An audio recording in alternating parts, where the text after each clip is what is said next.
Mesdames et messieurs, bonjour. Vous suivez l'élan africain et vous avez bien raison.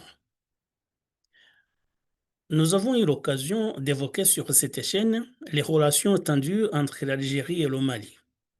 C'était surtout suite à l'incident qui a eu lieu fin mars 2025 lorsque un drone malien a été abattu à la frontière avec l'Algérie et que donc le Mali a accusé l'Algérie d'avoir abattu son aéronef. Vous vous souvenez, nous en avons parlé. Et depuis lors, les relations sont restées tendues, sont restées en tout cas difficiles.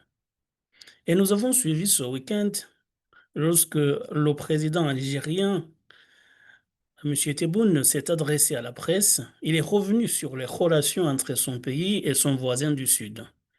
Et ce qu'il a dit, et c'est que pour lui, euh, il n'est pas l'ennemi des Maliens. Il dit que normalement, il faudrait que les relations se normalisent. Et pour lui, il faudrait que le Mali fasse des efforts. En parlant justement des rebelles, vous savez que le Mali accuse l'Algérie de soutenir les rebelles dans le nord. Le président Abdelmadjid Tebboune a indiqué, le président Abdelmadjid Tebboune a indiqué que pour lui, euh, il a proposé sa médiation au Mali.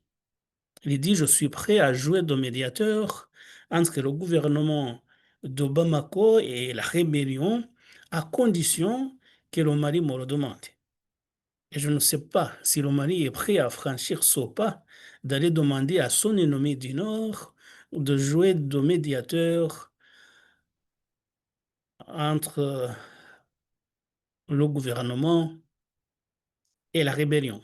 Donc c'est difficile, ça veut dire en fait c'est une offre qu'il a lancée comme cela, je parle du président algérien, c'est une offre qu'il a faite au Mali, sachant bien que le Mali n'allait pas accepter, puisque le Mali n'ira pas demander à Alger de l'aider à se réconcilier avec la rébellion. Ça me paraît, ça me paraît très difficile. Et dans, justement, dans ce qu'il a dit, le président algérien, il y a quelque chose, un élément encore qui a frappé, qui a retenu notre attention en tout cas, c'est quand il a parlé de la Russie. Il a dit, même si la Russie est un pays ami, nous n'acceptons pas des mercenaires à notre frontière. Et là, ça dit tout justement. Ça veut dire en fait des mercenaires dont il est question, c'est les mercenaires justement qui sont venus en appui au gouvernement malien pour lutter contre les rebelles. C'était des anciens Wagner qui sont maintenant appelés Africa Corps. Et ce sont des rebelles justement qui sont envoyés par Moscou pour combattre aux côtés de l'armée malienne et des forces armées pour lutter contre les djihadistes aux côtés de l'armée malienne. Et quand il a dit cela, justement, on a compris en fait que les relations sont plus compliquées que nous l'avions dit jusqu'à présent, puisque il s'agissait de deux pays. Deux pays, ça veut dire l'Algérie et le Mali. Mais là, il y a un autre pays qui est la Russie. Ça veut dire que l'Algérie, normalement, est fâchée contre la Russie pour avoir envoyé des mercenaires à sa frontière du Sud. Normalement, les mercenaires combattent aux côtés de l'armée malienne. Mais pour cela, justement, le président algérien n'est pas content, puisque la Russie a envoyé ce corps des mercenaires combattre les rebelles. Est-ce que c'est qu'il a peur de ces combattants russes ou peut-être c'est parce que la rébellion que le gouvernement algérien soutient, du moins selon le Mali, selon l'accusation répétée du Mali, ou c'est parce que justement, ces renforts venus de la Russie donnent du mal à la rébellion touareg. Donc, on peut le comprendre de deux façons. Soit c'est une menace, puisque justement, euh, ces, ces mercenaires combattent à la frontière avec le Mali. C'est ce qui fâche le gouvernement algérien, c'est ce qui met en colère le président Tebboune, ou tout simplement c'est parce que ces mercenaires ont aidé le Mali à obtenir des résultats et à repousser les attaques des rebelles. Puisque vous savez que l'armée malienne a poussé des rebelles et a conquis de vastes territoires que la rébellion avait réussi à occuper. Qu'est-ce qui fâche le gouvernement réellement, le gouvernement algérien? C'est une menace qui constitue la rébellion, les mercenaires, ou c'est que tout simplement les rebelles qu'ils soutenaient, que le gouvernement algérien soutenait, n'occupent plus les territoires qu'ils avaient conquis. C'est une question que l'on se pose. Qu'est-ce qui met le président Tebboune en colère? Il propose sa médiation, mais en même temps, il n'est pas content. Il n'est pas content des résultats de l'armée malienne, ou tout simplement, il pense qu'il y a une menace à sa frontière. Et là, on ne sait pas, on ne saura peut-être jamais, puisqu'il ne va pas communiquer officiellement. euh, mais tout ce que nous voulions souligner maintenant, c'est qu'il a mis en cause la Russie. Il propose sa médiation au Mali, mais en même temps, il amène un autre élément. Ça veut dire que la Russie également devrait être concernée par cette médiation. Est-ce que le président algérien va envoyer ses émissaires ou son émissaire à Moscou pour discuter avec les autorités russes de cette question? Ou tout simplement, c'est un petit problème, mais ça ne peut pas être un petit problème quand un chef de l'État ose s'exprimer dans ces termes-là, c'est que c'est quelque chose qui lui tient à cœur. Donc, on verra peut-être dans les prochains jours ce qui va se passer.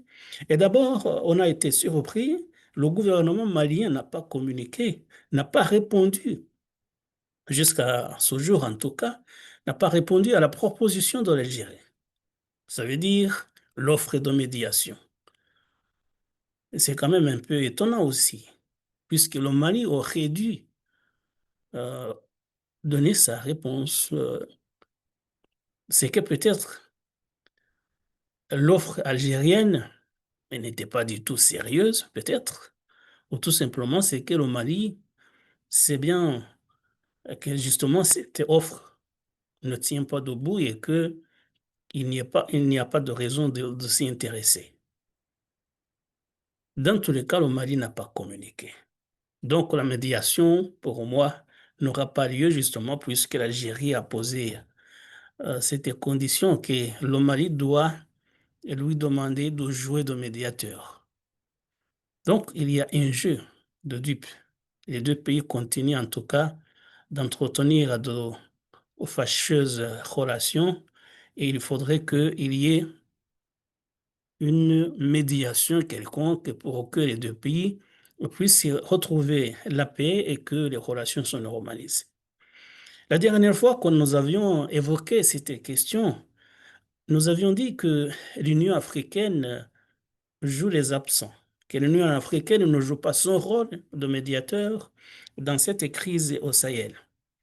Et maintenant, on vient d'apprendre, c'était la semaine dernière, le 17 jeudi de la semaine dernière, on a appris que le président en exercice de l'Union africaine, l'Angolais Joao Lourenço, a nommé son homologue burundais, Evariste Ndayishimiye, comme médiateur au Sahel. C'est peut-être une bonne nouvelle. Ça montre aussi de l'intérêt de l'organisation panafricaine, justement, aux problèmes qui sont en cours dans les trois pays du Sahel, au Burkina Faso, au Mali et au Niger.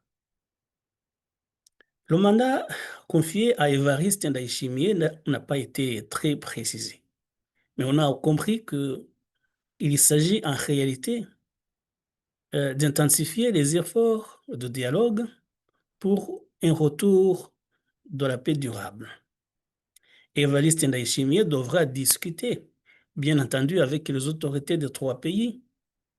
Il faudra également discuter avec les acteurs politiques, y compris l'opposition, également les membres de la société civile. Mais ce qu'on n'a pas compris, c'est que la mission qui lui a été confiée concerne également les rébellions. Les rébellions.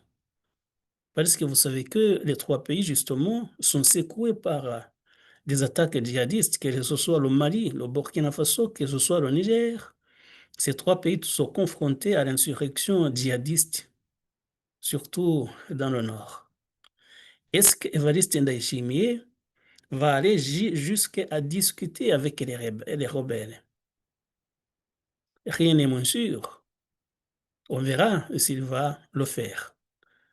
Tout ce qu'on a compris, c'est que ce lundi, il a posté sur sa page X un message disant qu'il s'est entretenu avec le président malien Assimi Goïta. Ça veut dire qu'il a agi vite et c'est très bien. On la félicite. Il a dit que c'est un entretien au téléphone qui s'est avéré fructueux et fraternel. Ça veut dire qu'il va également discuter avec les autres chefs de l'État, bien évidemment, le président nigérien et le président burkinabé. On ne sait pas quand il va entamer des discussions avec l'opposition. Est-ce que vous le savez, justement, dans ces trois pays-là, il y a des problèmes politiques énormes, puisque l'opposition dit qu'elle est muselée. Vous savez, les partis politiques sont presque inexistants dans les trois pays. Comment est-ce que Évariste Ndayishimiye va arriver à avoir des interlocuteurs valables alors que, par exemple, au Mali, la plupart des partis politiques ont été dissous? J'espère qu'il en a discuté avec son homologue malien. Et donc, il y a cette question politique dans les trois pays. C'est une question politique qui est non négligeable. Il y a également des relations tendues entre les trois pays et la CEDEAO. Est-ce que le mandat d'Évariste Ndayishimiye va impliquer également les pays de la CEDEAO, les pays voisins du Mali, du Burkina Faso et du Niger, avec lesquels ils étaient naguère au sein de la CEDEAO, ou il va se limiter tout simplement aux trois pays en question? On ne sait pas encore. Donc là, c'est une question politique, également géopolitique. Et vous le savez, les pays de cette sous-région s'accusent mutuellement de soutenir les rebelles des uns et des autres. Comment est-ce que le président burundais va arriver à concilier les positions des uns et des autres, de ses frères qui ne s'aiment plus? Mais il existe également, justement, comme nous le disions, il y a des problèmes politiques énormes et il y a des problèmes de sécurité. On ne sait pas si Evariste Ndayishimiye va discuter avec les rebelles. Ou peut-être qu'il va tout simplement s'intéresser aux politiques, à la politique interne aux trois pays. Mais tout à l'heure, nous disions également qu'il y a des problèmes immenses entre le Mali et l'Algérie. Est-ce que le président Evariste Ndayishimiye, j'espère qu'il va faire une tournée dans cette région, est-ce qu'il ira également à Alger pour discuter avec son homologue algérien, justement, concernant les problèmes que son pays a avec le Mali. Donc, ça devrait être une médiation globale impliquant les pays de la sous-région, de la région, pas seulement les pays du Sahel et les trois États qui composent le Sahel, mais également les pays de la sous-région et les membres de la CEDEAO, justement, dont le Mali, le Burkina Faso et le Niger ont claqué la porte, mais également impliquer l'Algérie qui vit des relations tendues avec son voisin du Sud. Mais si on extrapole comme cela, jusqu'où on va aller? Parce qu'on vient de le voir, la Russie est également concernée, puisque la Russie a envoyé un corps de mercenaires combattre aux côtés de l'armée malienne et que cela met en colère le voisin du Nord, qui est l'Algérie. Est-ce que la Russie va également être concernée par la médiation que va faire le président burundais Evariste Ndayishimiye? Donc, c'est une question très large. On espère que le président burundais, même s'il ne réussit pas à ramener la paix dans cette région, au moins le fait même d'essayer est quelque chose d'essentiel. Et on félicite l'Union africaine cette fois-ci d'avoir pensé à envoyer un médiateur dans cette région parce que la situation est plus ou moins explosive sur le plan sécuritaire et encore une fois sur le plan politique. Est-ce que le mandat d'Evariste Ndayishimiye, parlant de la politique, va aller jusqu'à exiger le retour à l'ordre constitutionnel? Vous savez, l'année dernière, les trois pays avaient été exclus d'un sommet de l'Union africaine, justement, puisqu'ils étaient accusés d'avoir violé l'ordre constitutionnel et justement l'Union africaine voulait que euh, les trois pays reviennent à l'ordre constitutionnel, ce qui n'a pas plu justement aux autorités des États qui composent maintenant l'AES, l'Alliance des États du Sahel. Est-ce que le mandat d'Evariste Ndayishimiye englobe cette question de retour à la démocratie? Est-ce que ça englobe, par exemple, le fait d'exiger la libération de, du président, de l'ancien président nigérien, Mohamed Bazoum? Quel est le mandat d'Evariste Ndayishimiye? C'est très compliqué, vous savez. Mais on verra comment il va s'y prendre. J'espère qu'il aura des moyens conséquents pour qu'il puisse voyager, pour qu'il puisse discuter avec les gens, que ce soit ceux qui sont sur place dans les trois pays, mais également il y a des interlocuteurs, des politiciens surtout, qui sont en exil.